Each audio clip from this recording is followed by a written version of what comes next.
y el sexto par craneal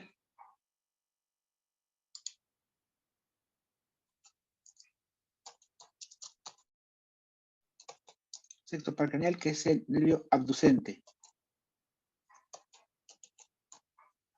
Abducente o anteriormente llamado motor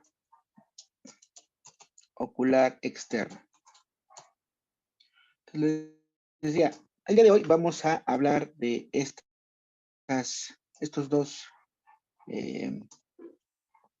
tres nervios, el tercer par craneal, oculomotor o motor ocular común, anteriormente llamado así, el cuarto par craneal o troclear, anteriormente llamado patético, y el sexto par craneal, nervio abducente o también llamado motor ocular externo. Estos tres nervios en particular, les decía, comparten, cada uno tiene un territorio sensitivo en particular, o sea, no tienen fibras de sinapsis entre ellos, mucho menos. Cada uno tiene su propio núcleo o su propia parte de origen. Comparten características en el sentido de que los tres son nervios meramente eferentes, es decir, todos son motores, hasta el nombre lo dice, todos son nervios, es puramente motores. Todos estos nervios, aparte, comparten una función común en el sentido que se encargan de inervar los músculos extrínsecos del ojo. Entonces, todos estos músculos se encargan de inervar, todos estos nervios, perdón, se encargan de inervar los músculos extrínsecos del ojo. Y uno en particular inerva también la musculatura intrínseca del ojo. Para que nuestro ojo dentro de la cavidad orbitaria pueda mantener siempre una posición adecuada y después nosotros podamos mover y orientar nuestro ojo hacia diferentes campos visuales, requiere para su funcionamiento 6 músculos en particular. A su vez, para que nuestro ojo pueda, les decía, ¿te acuerdas que el segundo par craneal, el nervio óptico, va a recibir los estímulos lumínicos a través de la interpretación de los haces de luz? Entonces, para que esa modulación de luz pueda pasar del exterior al fondo de ojo hasta alcanzar la retina, se requiere que esa modulación sea por músculos ciliares, músculos intrínsecos. Entonces, estos tres nervios, en particular, les decía, se van a encargar de esas funciones. Cada uno con una función en particular, pero de manera general, todos tienen que ver con este movimiento de nuestro ojo. Entonces, cuando alguno de estos llega a fallar, puede haber alguna alteración de esta musculatura, es cuando podemos ver alteraciones en la visión. Entonces, no por desviación del ojo. Esto es lo que se conoce como estrabismo.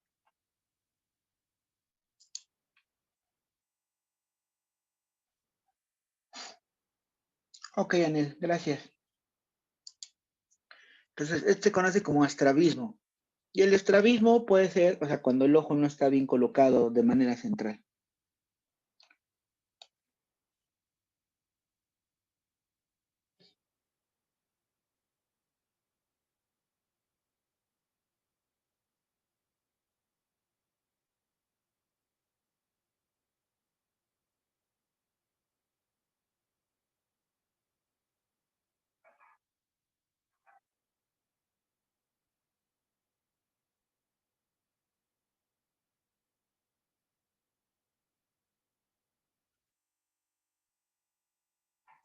Entonces, les decía, ese estrabismo puede ser adquirido por un mal funcionamiento de estos tres nervios, algunos de estos tres nervios. Cuando alguna persona nace ya con un estrabismo congénito, la acomodación de la visión prácticamente es adecuada, es decir, aunque vemos que hay desviación de un ojo, desviación de la situación del eje del ojo hacia la derecha, hacia la izquierda, el paciente, como ya nació así, su adaptación es normal. Diferente es cuando un paciente ya nació de manera correcta, no tiene este problema, pero lo adquiere por una mala función de este ojo, de estos nervios, perdón. Y entonces ahí sí hay una mala percepción de la visión. Digo, que nosotros, ¿no? De niños, incluso de adultos, haces el visco, forzas la mirada hacia adentro, sobre todo, y entonces ves doble, ¿no? Empiezas a ver una alteración de la mirada.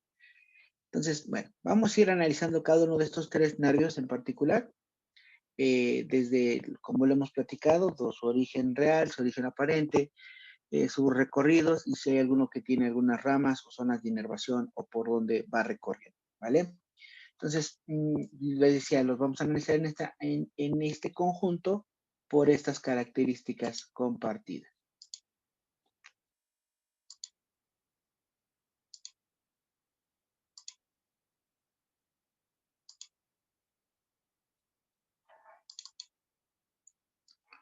Entonces les decía, el nervio, vamos a empezar con el tercer par craneal, que es el nervio oculomotor. Tercer par craneal o nervio oculomotor, que anteriormente también llamado, les decía, motor ocular común. Este nervio, propiamente, es motor exclusivamente. No tiene fibras de ningún tipo sensitivas. Este nervio es el que se va a encargar prácticamente de inervar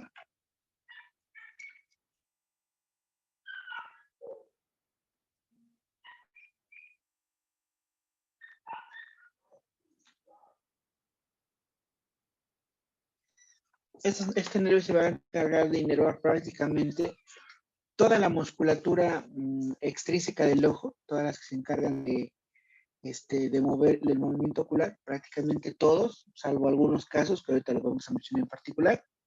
Y este nervio es el que se encarga a su vez también de inervar la musculatura intrínseca de nuestro ojo.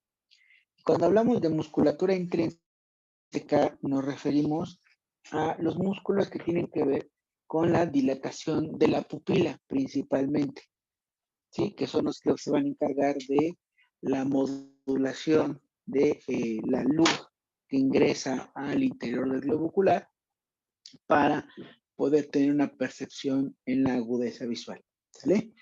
Entonces, les decía, por ejemplo, más adelante, que al terminar este tema, esta revisión, vamos a hacer una revisión rápida de cómo se hace una evaluación clínica muy sencilla, neurológica de los pares craneales.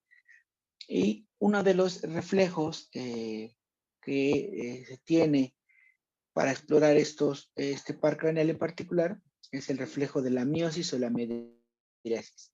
¿Qué quiere decir esto? Que cuando nosotros estamos, por ejemplo, en un ambiente muy oscuro o con baja luz, nuestra pupila tiende a expandirse de tamaño. Se abre de tamaño para que pueda captar la mayor cantidad de luz disponible en el lugar donde estamos, ¿sale? Y cuando nosotros salimos o nos da un estímulo lumínico, la pupila por reflejo tiende a cerrarse, a constriñirse. Entonces está de miosis abierta a midriasis, se cierra. Y este reflejo incluso, cualquiera de nosotros estando ahorita en la casa, ¿no? Le pedimos al paciente que esté viendo de frente y con una lamparita acercamos unas de luz hacia su ojo y vemos cómo su pupila se cierra y que quitamos el estímulo luminoso y se vuelve a abrir. Ese es un estímulo, un reflejo para saber la integridad de este nervio en particular. Ahora bien, este nervio va a tener su origen propiamente, aquí lo estamos viendo, en el cerebro primitivo, o que se conoce como mesencéfalo. ¿Sale?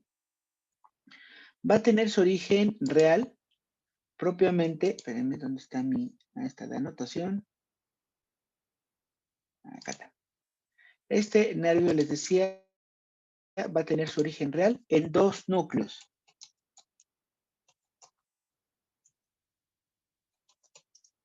Dos núcleos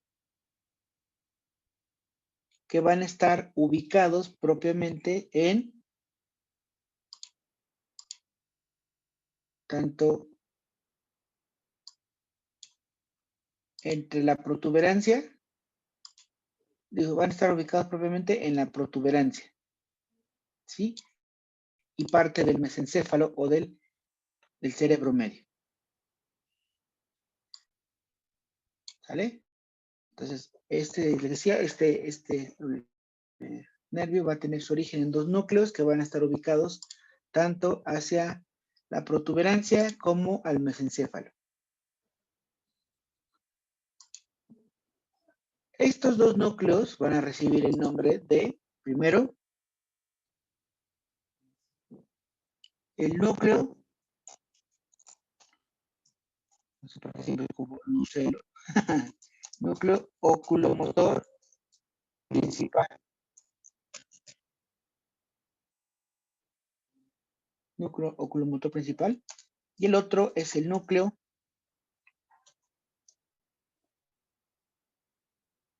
parasimpático accesorio. Y este en particular, les decía, a veces tienen nombres ahí un poquito raros que son los que los descubrieron, se denomina núcleo de Edinger-Westphal, que fue el individuo que lo descubrió. ¿Sale? Entonces, el origen, repetimos, el origen real va a estar delimitado en zonas neuronales denominadas núcleos que se encuentran específicamente hacia nuestra protuberancia y nuestro mesencéfalo, cerebro medio. Son dos núcleos en particular, les decía, uno es el núcleo oculomotor principal y el otro es el núcleo parasimpático accesorio o también llamado núcleo de Edinger-Westphal. Normalmente para este segundo núcleo parasimpático lo conocen o se ubica más como núcleo de Edinger-Westphal, ¿no? Es como que por costumbre se le conoce más así. La realidad es que su nombre correcto es el núcleo parasimpático accesorio. ¿Ok? ¿Vamos bien hasta acá? Sí, profe.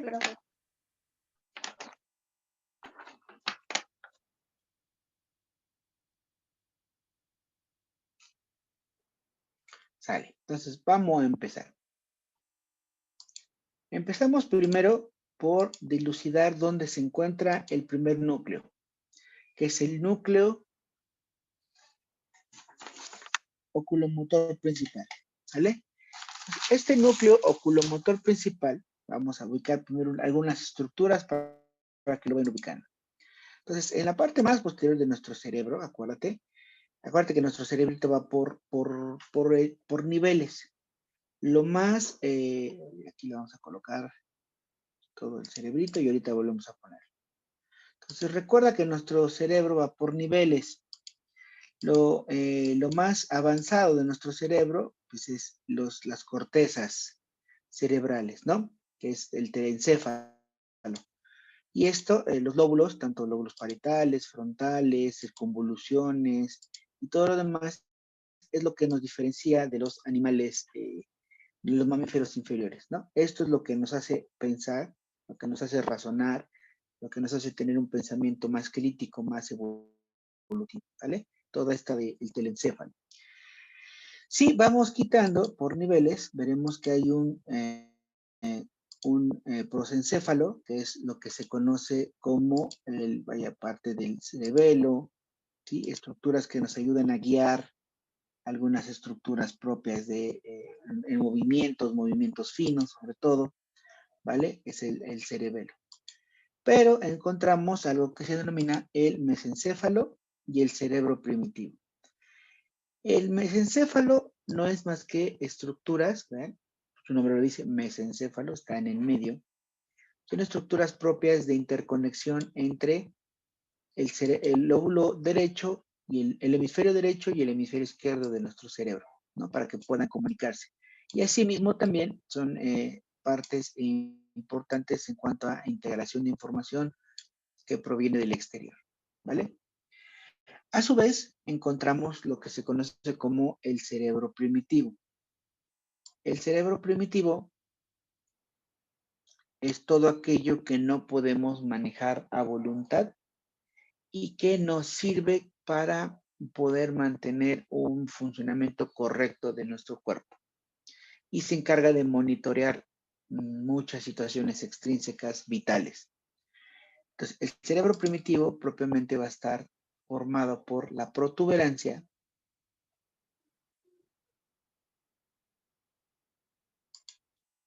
y por el bulbo raquídeo. Entonces, el cerebro primitivo está formado por la protuberancia y por el bulbo raquídeo. Entonces, en estas dos estructuras, ¿no? Entre la protuberancia, el bulbo y algunas veces con el mesencéfalo, vamos a ir encontrando que en esta zona se encuentran los núcleos de integración de la mayoría de los pares craneales. Puesto que el cerebro primitivo es el que se encarga, les decía, de monitorear estas situaciones propioceptivas e involuntarias de nuestro cuerpo. ¿Sale?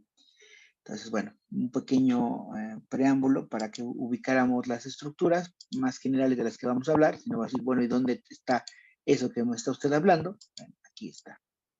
Entonces, nos referimos ahorita propiamente a lo que es parte de nuestro cerebro medio y de nuestra protuberancia, ¿vale?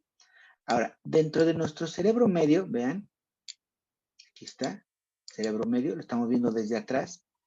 Hay algunas estructuras, en particular núcleos más grandes, que se denominan colículos. Entonces, colículos cerebrales. Aquí hablamos del colículo inferior, colículo superior, ¿sale? Entonces, si se dan cuenta, son estructuras bastante bien delimitadas. ¿Por qué la importancia? La importancia, bueno, decíamos que vamos a hablar del primer núcleo, que es el núcleo oculomotor principal. El núcleo oculomotor principal, dice, se ubica prácticamente, y lo dejé señalado el colículo, hacia la porción anterior, hacia la parte anterior de el colículo superior. Entonces, más o menos, el núcleo, si lo pudiéramos distinguir, tendría que estar hacia esta zona, la parte anterior. ¿Sale? Y una zona que se denomina periacueductal, es decir, esta zona de acá. A veces se denomina, a ver, no me deja acá. Entonces, sobre esta zona, en la parte anterior, vamos a encontrar el núcleo oculomotor principal. En la parte anterior, hacia el colículo superior. ¿Sale? Entonces, este grupo axonómico o de neuronas efectoras que se encuentran en esta zona son las que van a dar inervación, les decía, para todos los músculos extraoculares o extrínsecos del ojo. Específicamente, solamente el que no inervan es el músculo oblicuo superior y el recto externo. Estos dos músculos no están inervados por este nervio. ¿Qué Profe, músculos sí ¿puede son? volver a repetir los que no? Entonces, los músculos que no están inervados son el oblicuo superior y el recto externo. Gracias, profe.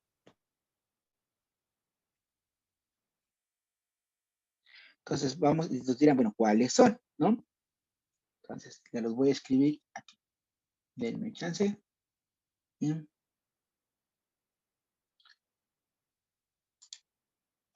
Entonces, la musculatura de nuestro ojo son 6 músculos, les decía. La musculatura extrínseca del ojo son 6 músculos.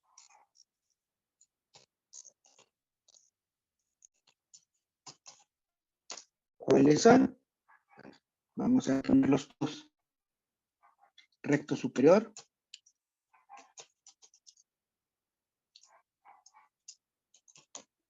Recto inferior. Recto medial. O también conocido como recto interno. Acuérdense que luego le van cambiando los nombres a estos compadres. Para que no nos... Vamos a hablar de el recto lateral, o también llamado recto externo. Oblicuo superior.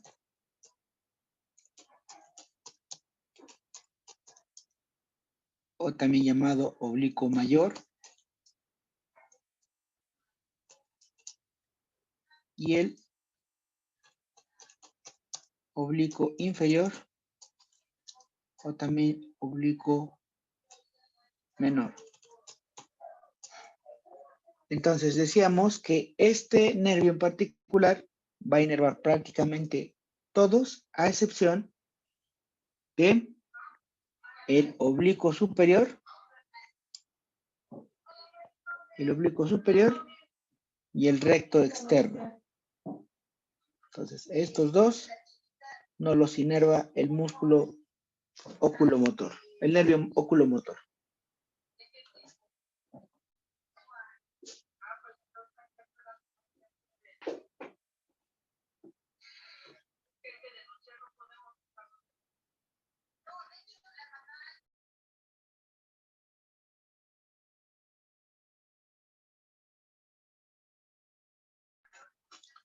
¿Sale? ¿Vamos bien hasta acá?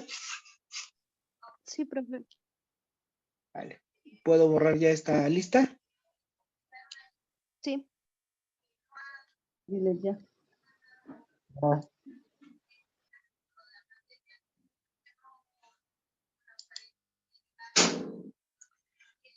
Luego, el siguiente núcleo, que es el núcleo parasimpático o accesorio de Edinger-Westphal, que así se llama, acuérdense, el núcleo parasimpático de Edinger-Westphal, ¿sale? También lo vamos a encontrar en la zona entre la protuberancia y el cerebro medio, ¿sale?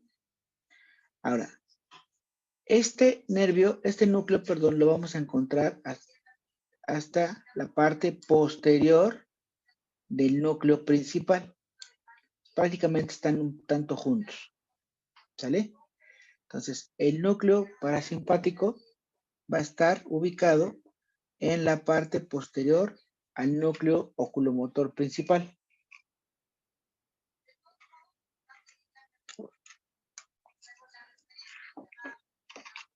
¿Sale?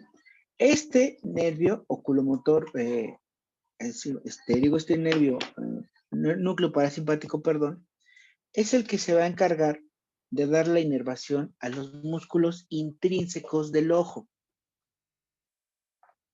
Principalmente lo que se llama los músculos ciliares.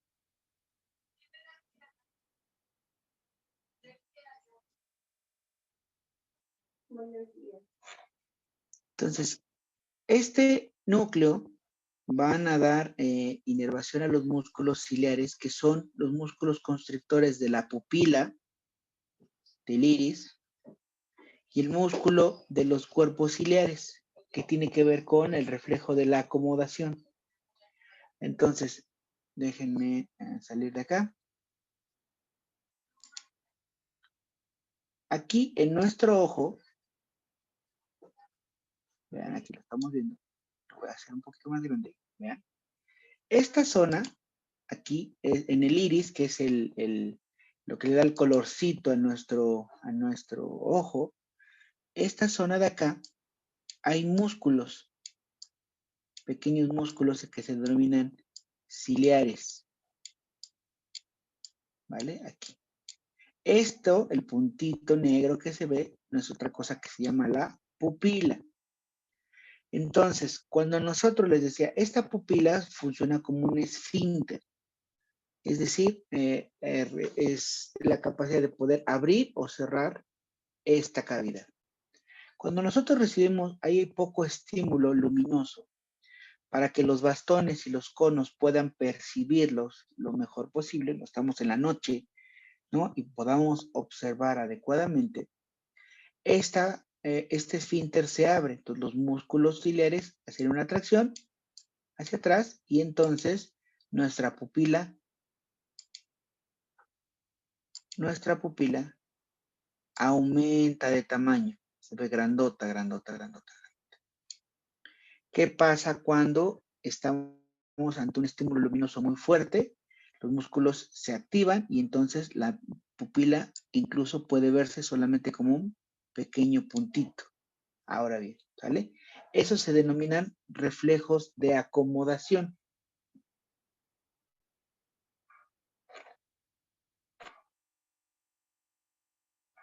¿Sale? Para que se module adecuadamente este cambio de luz al interior del ojo y no se lastime. Si hay un exceso de luz, esta excesa de luminosidad no lastime los conos y los bastones de la retina. Y al contrario, cuando hay poca luz, podamos abrirlos, se abra para poder entrar la mayor cantidad de luz disponible y que podamos ver lo mejor posible. ¿Sale? Ahora, el otro reflejo que medía este nervio al interior de nuestro ojo, aquí la mental, déjeme ver si puedo o si está en el simulador, el cristalino.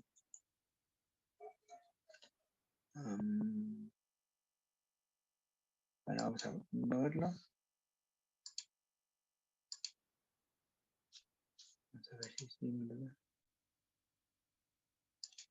Bueno, cristalino, pero no me lo... Bueno, aquí voy a dibujar un poquito el ojo. Entonces, aquí estamos.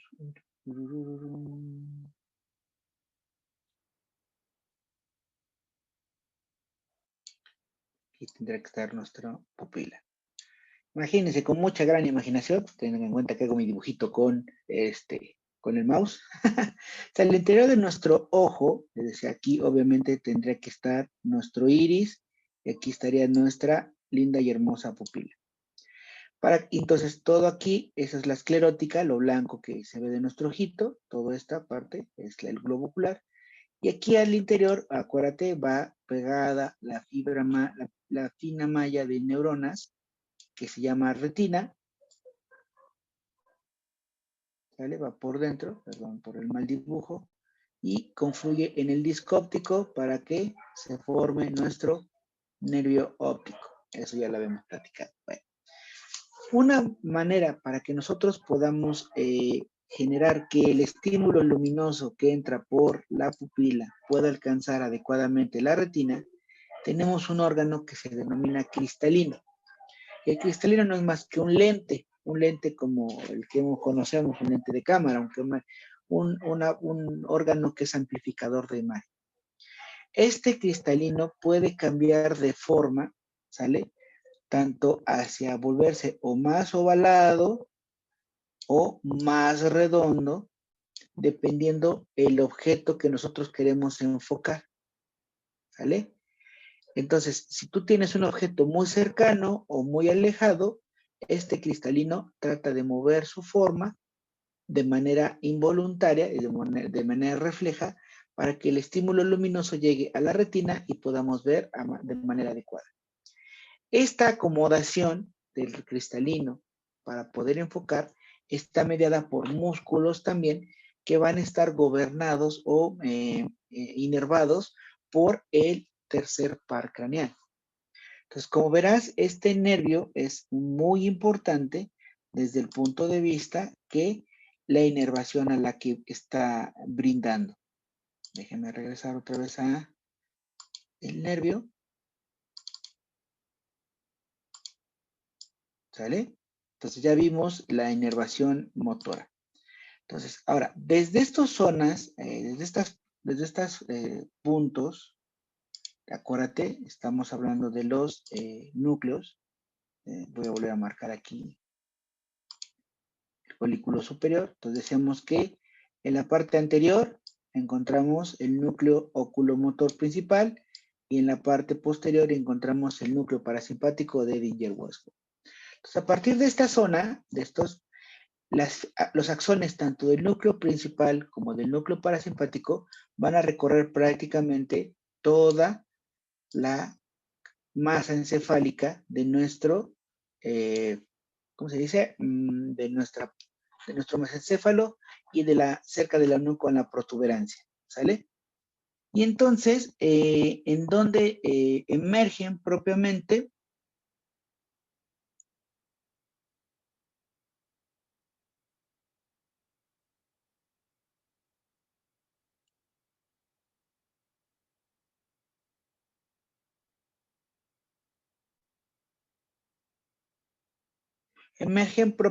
y voy a voltearlo acá, veanlo, prácticamente en un ángulo entre la protuberancia y el mesencéfalo. Entonces, voy a hacerlo un poquito para acá para que lo podamos ver. Entonces, aquí los voy a dibujar obviamente, pero tarda un poco. Aquí sería nuestro núcleo oculomotor principal y aquí sería más posterior el parasimpático de Edinger-Westhoff. Los axones atraviesan prácticamente todo lo que es nuestra masa encefálica y van a emerger en ese ángulo de unión prácticamente entre la protuberancia, en la parte anterior, entre la protuberancia y el cerebro medio, el mesencéfalo, ¿sale? Entonces, aquí ya vemos el nacimiento propiamente de el nervio, la fibra nerviosa como tal, ¿no? Lo que conocemos entonces como el origen aparente, ¿sale?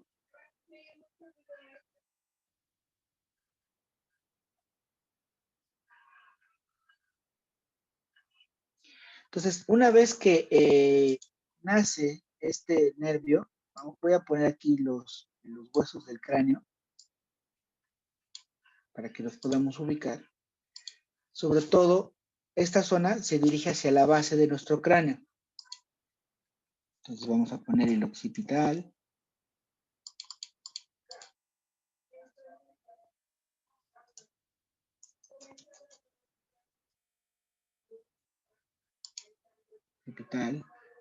Vamos a poner nuestro hueso temporal.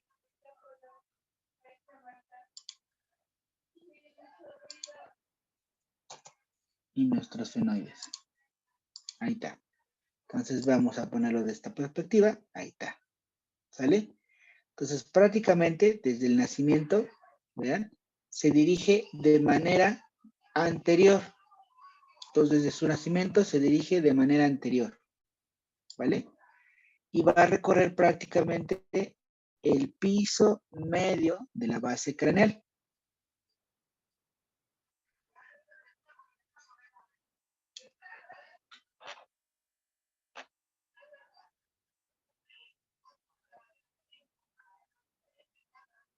Profe, ¿cómo dijo el piso medio de qué? De la base craneal. Gracias. ¿Sale? Sobre el piso medio de la base craneal. Vean, sobre específicamente, voy a quitar este hueso para que el temporal lo voy a quitar. ¿Sale? Sobre prácticamente qué hueso, vean.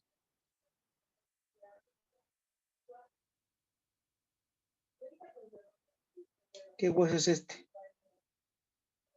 El esfenoides.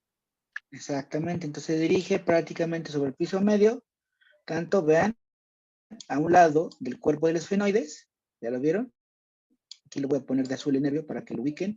Entonces vean, hacia un lado del cuerpo del esfenoides, y entonces emerge de la cavidad craneal, a ver, y espero que, voy a quitar aquí el occipital que ya no necesitamos para nada, estamos con el esfenoides.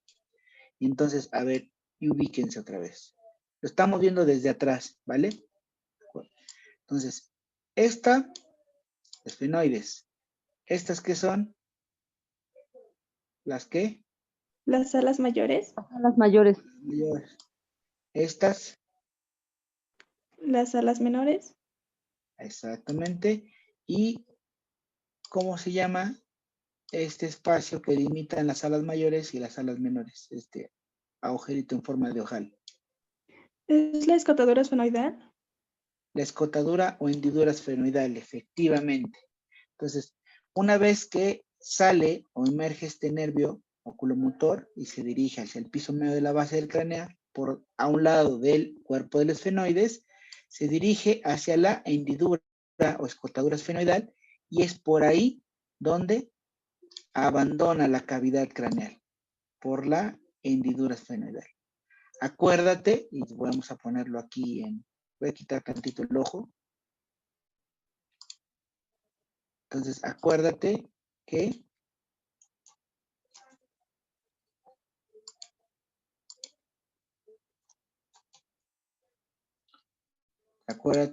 aquí ya lo vemos toda nuestra cavidad craneal, toda nuestra cabezota bien.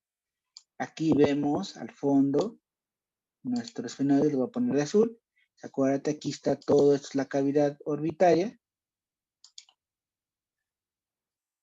Aquí está la cavidad orbitaria y ve cómo la hendidura esfenoidal, decíamos, está en la parte, aquí lo voy a señalar, está en la parte más posterior de la cavidad orbitaria, ¿sale? Entonces, una vez que atraviesa la hendidura esfenoidal, abandona la cavidad craneal y se distribuye por la cavidad orbitaria. Porque acuérdate que va a inervar a la musculatura extrínseca del ojo. Entonces, déjame.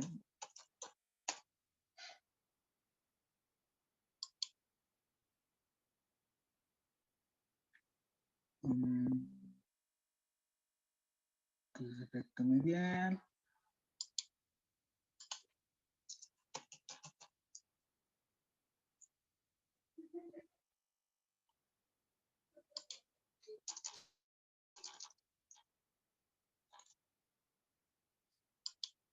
Entonces, ¿cuáles quedamos que eran los músculos que los inerva? A ver, platíquenme.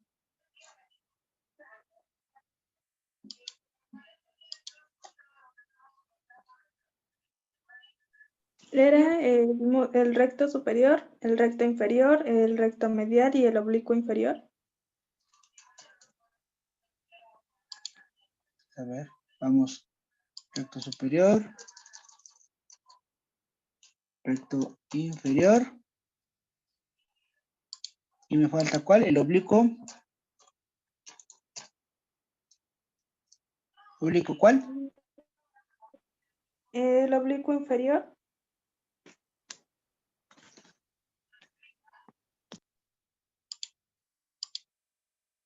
¿Vale? Entonces, vean. Aquí está. ¿Sale? Entonces, por aquí el medial.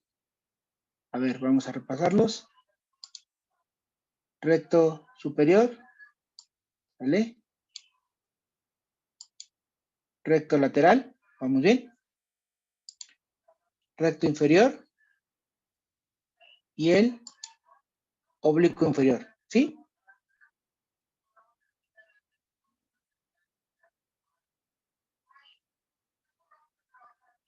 ¿Sí? ¿No me equivoco? Sí, profe, está bien.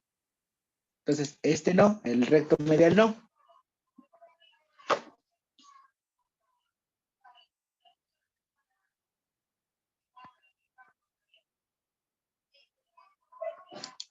Entonces, vean cómo estos músculos, en la forma, aquí vamos a colocar nuestro ojito.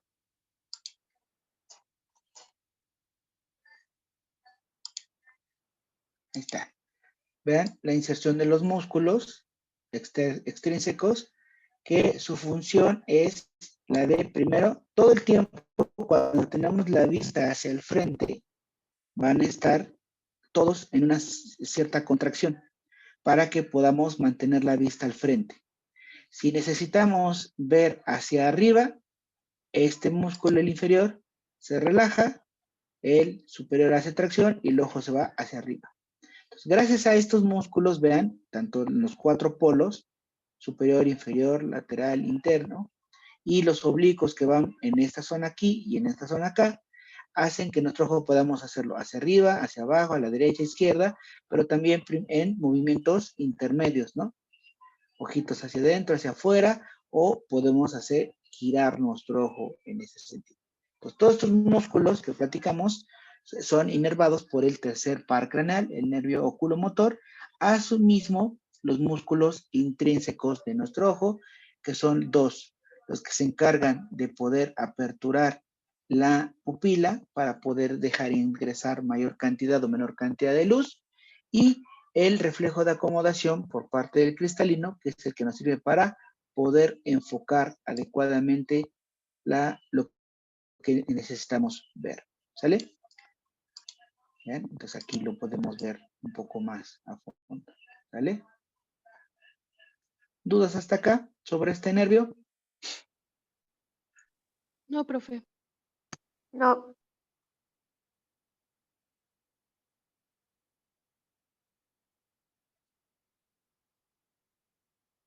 ¿Sale? Ok, vamos ahora con el siguiente nervio. Permítame.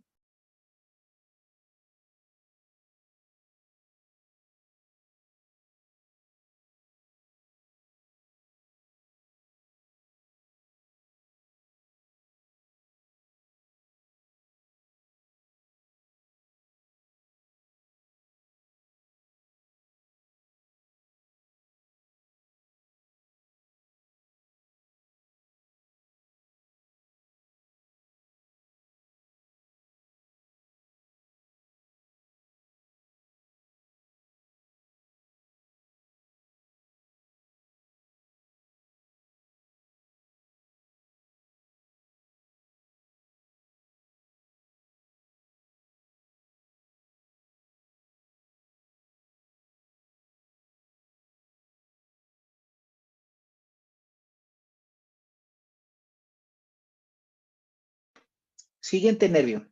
Vamos a hablar ahora del nervio, del cuarto par craneal, el nervio troclear, anteriormente llamado nervio patético. Les digo que esta nomenclatura ya no es la adecuada. Este nervio, igual que el anterior, es en cuanto a su función pura y exclusivamente, motor. ¿Ok? No, no posee fibras sensitivas en ningún momento, y su función específica tiene que ver con la inervación de un solo músculo extrínseco del ojo, que es el músculo oblicuo superior. ¿Sale? Por eso les decía anteriormente que vamos a hablar en conjunto de estos tres pares craneales por la relación importante que tiene. Ahora, vamos a hablar igual de este nervio acerca de su origen real y su origen aparente. Entonces, vean, voy a hacer un poco más baja la imagen. Nos referimos ahora desde la parte posterior, lo estamos viendo aquí. Entonces, ubiquemos otra vez el cerebro medio mesencéfalo. Dentro de ese cerebro medio mesencéfalo encontramos unas estructuras bien delimitadas que se denominan colículos.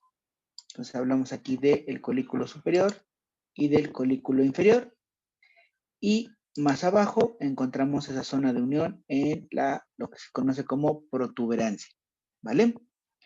Entonces, el origen real de este nervio lo vamos a encontrar en un núcleo que se denomina núcleo troclear. Núcleo troclear.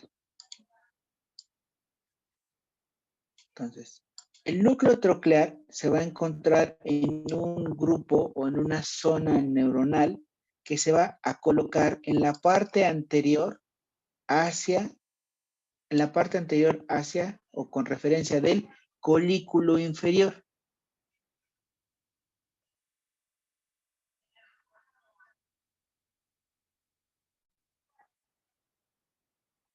¿Sale? Entonces repetimos. El núcleo de este núcleo de origen de este nervio se denomina núcleo troclear. Este núcleo troclear se va a encontrar en un grupo neuronal, en una porción neuronal que se encuentra hacia la parte anterior del colículo inferior.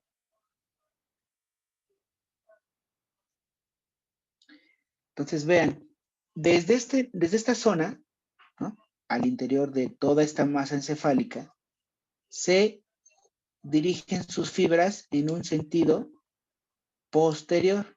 ¿Qué pasó, Fer? Doc, dijo colículo inferior o anterior. No. A ver, repetimos otra vez. Perdón. No te preocupes, está bien, para eso estamos. Entonces, decíamos que el núcleo de este nervio se llama núcleo troclear. Este núcleo troclear es una zona, o la zona neuronal de este núcleo, se encuentra en la parte anterior con referencia al colículo inferior. Por eso aquí en azulito está el colículo inferior.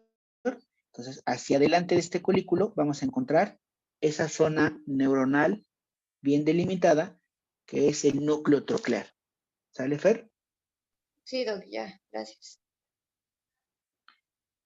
Luego, una vez que desde aquí, desde esta zona, las fibras neuronales o los axones, ¿sale?, se van a ir hacia atrás en una dirección posterior. Van a dirigirse en un sentido posterior. ¿Sale? Y entonces, vean, van a emerger en el borde posterior del mesencéfalo.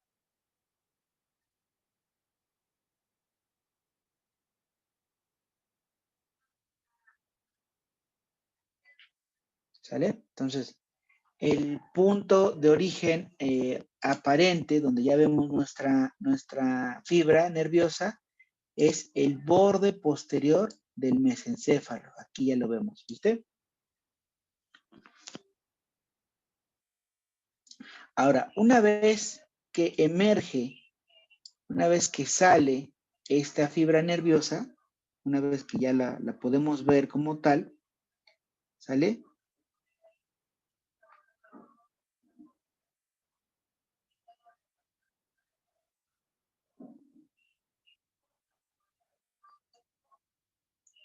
Vean cómo gira y rodea prácticamente toda la estructura de la protuberancia. O sea, va desde atrás y se dirige hacia adelante, rodeando prácticamente toda la protuberancia. Esta característica es importante porque el nervio troclear va a tener dos características diferentes a todos los nervios craneales. Uno, es el único que va a emerger en la parte posterior del cerebro medio. Aquí lo estamos viendo. Entonces, si les pregunto, ¿cuál es el único nervio que nace de la parte posterior del cerebro medio? Pues es el cuarto par craneal. ¿Sale? Y una vez que sale este nervio del tronco encefálico, se recibe aferencias del nervio contralateral. Es decir, una vez que sale de aquí evidentemente tendría que estar el otro nervio troclear del lado izquierdo. ¿Sale? Entonces, una vez que sale, al hablar de decusamiento, quiere decir que hay fibras que los interconectan. ¿Sí me explico? Entonces, hay unas pequeñas fibras que van a interconectar tanto el nervio derecho como el nervio izquierdo.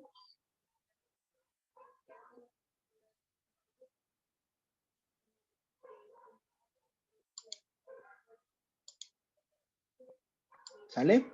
Esas son las dos características, les decía, que los diferencian de los demás. Uno, que sale de la parte posterior del mesencéfalo y que una vez por aquí sale, tienen fibras de conexión con el nervio contralateral. O sea, se conectan entre sí los dos nervios. ¿Sale?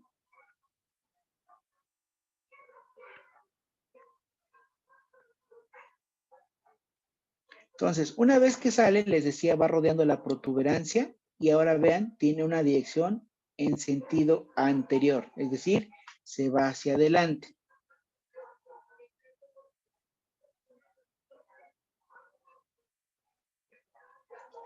Prácticamente aquí, vean, va a estar en relación con una vena muy importante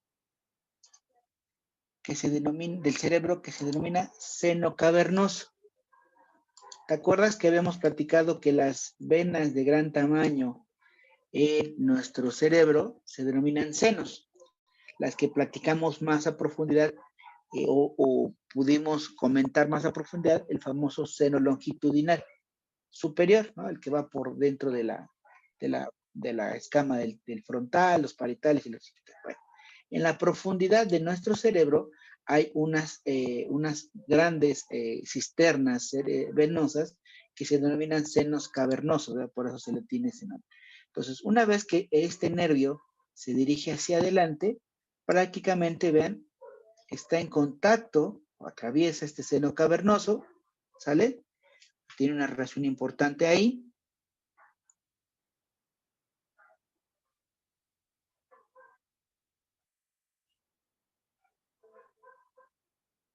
Hacia su parte media, como voy a poner aquí nuestro huesos fenoides. ¿Vea? Aquí lo estamos viendo. ¿Vea? Pues está en contacto prácticamente con el piso medio.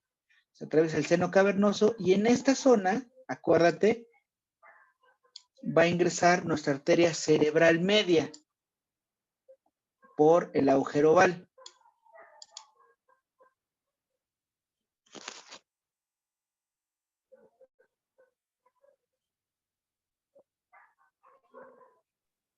¿Lo puedes repetir, por favor?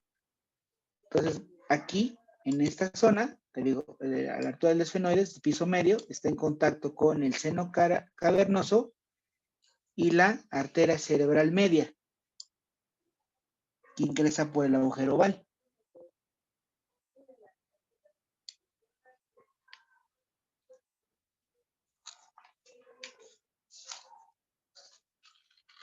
¿Vale?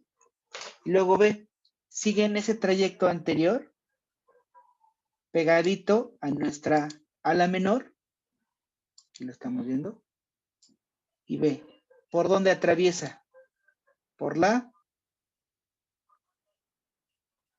Por la hendidura esfenoidal. Entonces, atraviesa la hendidura esfenoidal y entonces emerge de la cavidad craneal hacia la cavidad orbitaria. Hacia la cavidad orbitaria.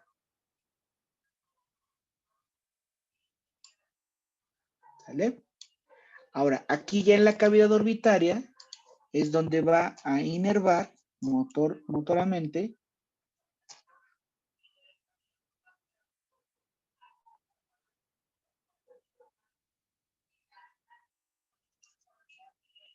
al nervio oblicuo superior.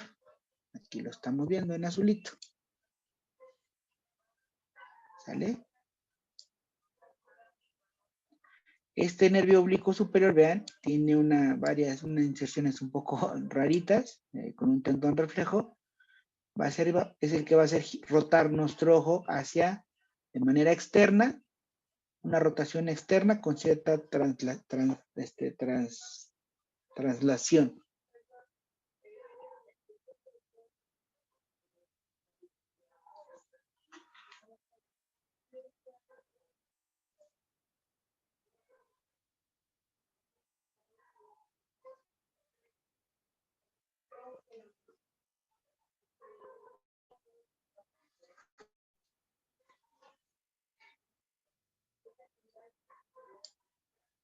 ¿Sí?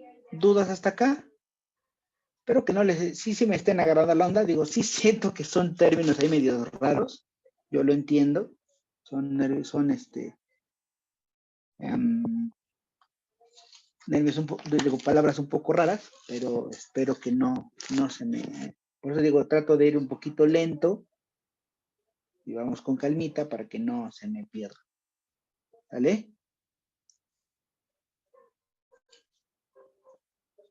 Si tienen dudas, con toda confianza. De todos modos, recuerden, les comento todos estos videos, algunos ya los tengo subidos de algunos pares craneales. Este creo que no lo tengo subido. Ahorita que termine la clase, inmediatamente lo subo al canal de YouTube para que puedan, a posterior, si gustan, volverlo a consultar y que les quede un poquito más clara la información. ¿Sale? Entonces, ahorita terminado, ya vamos con tiempo, vamos a terminar y vamos a hacer una pequeña actividad de integración de la información. ¿Sale? Entonces, ok. Vamos ahora con el siguiente nervio.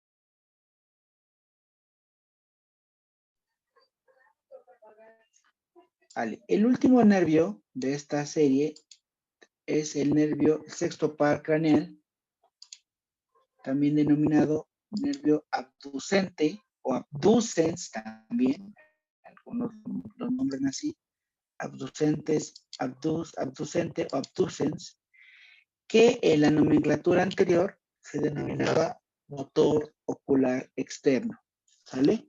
Este nervio, igual de fibras eferentes únicamente, es el que se va a encargar también de dar una inervación a una musculatura, a un músculo solamente en particular de la musculatura extrínseca del ojo, que es el recto externo, o recto lateral. Entonces vamos igual a analizar un poco acerca de la formación de sus orígenes reales y sus orígenes aparentes. ¿Sale? Entonces, el nervio abducente o abducens va a tener un solo núcleo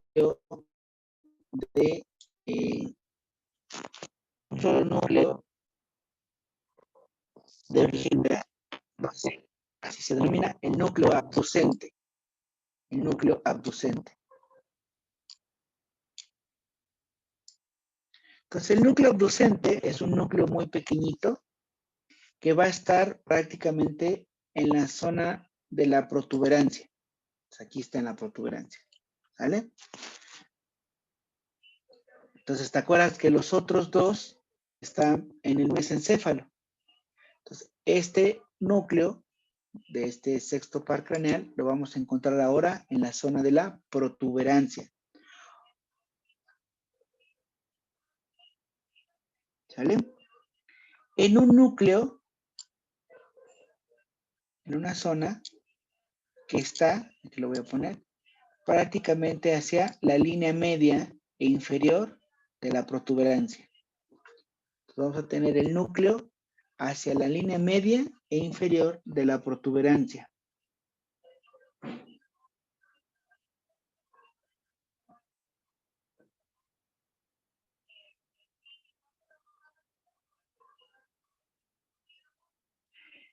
Este núcleo tiene recibe algunas fibras nerviosas secundarias por parte de los hemisferios cerebrales, recibe algunas aferencias también de los colículos superiores.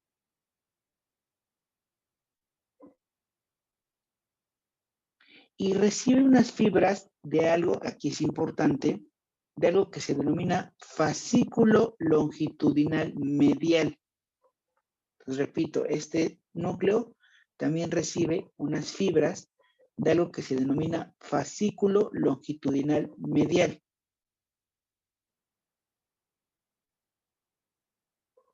Esta fibra, denominada fascículo longitudinal medial, es importante porque esta va a interconectar los núcleos del tercer, cuarto y sexto par. Entonces, este fascículo longitudinal medial, perdón, conecta los núcleos oculomotor principal, el núcleo retroclear y el núcleo aducente. ¿Por qué es importante esta coordinación o esta interconexión? Porque gracias a este fascículo se pueden coordinar los movimientos oculares. O sea, si bien cada nervio tiene una zona o un territorio de inervación motora en particular, ¿no? El tercer par se encarga prácticamente de la mayoría de los músculos, el cuarto par solo de uno, el sexto par solo de uno. No pueden actuar de manera independiente, sino se nos haría el movimiento de nuestro ojito como de muñequita toda ya descompuesta, ¿no? Para uno y para todos lados al mismo tiempo, ¿no? Pum, pum, pum, pum, todo ahí, todo chenchito, ¿no? Entonces, este fascículo longitudinal. Perfecto. Entonces les decía, de esta zona, acá, el núcleo, en la parte medial inferior de nuestra protuberancia, las fibras axonómicas se dirigen hacia adelante y van a emerger ya como fibra nerviosa, ¿sale? Ya como fibra nerviosa en el ángulo de unión entre la protuberancia y el bulbo raquídeo. Entonces, en ese ángulo de unión entre la protuberancia y el bulbo raquídeo es donde vamos a encontrar el origen aparente de este nervio, donde ya notamos la presencia de esta fibra nerviosa, ¿vale? A partir de aquí, desde este punto, vean que es prácticamente muy inferior, el nervio se dirige en sentido anterior sobre el piso medio de la base del cráneo. Entonces se dirige en sentido anterior sobre el piso medio de la base del cráneo. Prácticamente igual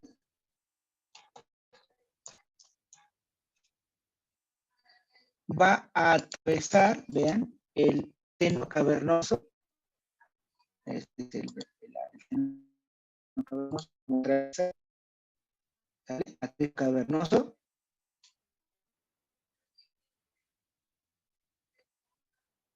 Y también está en relación con la arteria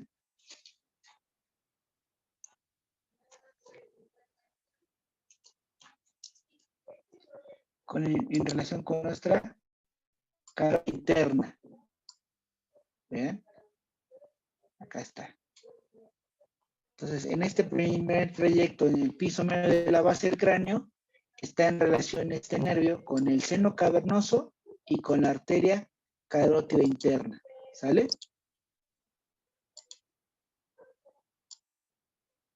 Entonces, y vean, en relación ósea, también va a estar en contacto con nuestros huesos fenoides, acuérdate. Aquí lo estamos viendo. Aquí voy a poner en azulito nuestro nervio. ¿Sale? Entonces, vamos a repetir. Emerge del ángulo de unión entre la protuberancia y el bulbo raquídeo. Se dirige en sentido anterior, ¿sí? Sobre el piso medio de la base del cráneo. Atraviesa el seno cavernoso. Está en contacto con la arteria carótida interna. ¿Sale? Y se dirige igual hacia dónde. Hacia, ¿cómo se llama esto?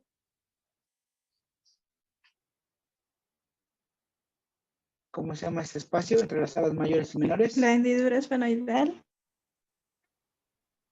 Entonces se dirige hacia la hendidura esfenoidal, por donde abandona la cavidad craneal y llega hacia la cavidad orbitaria.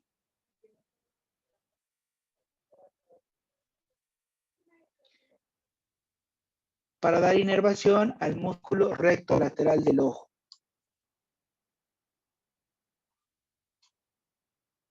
¿Sale?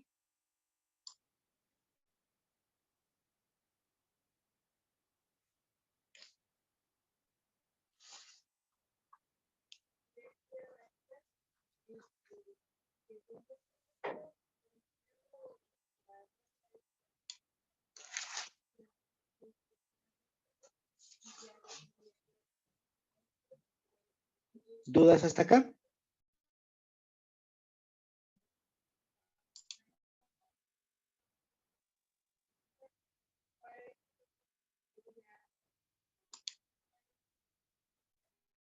No, profe.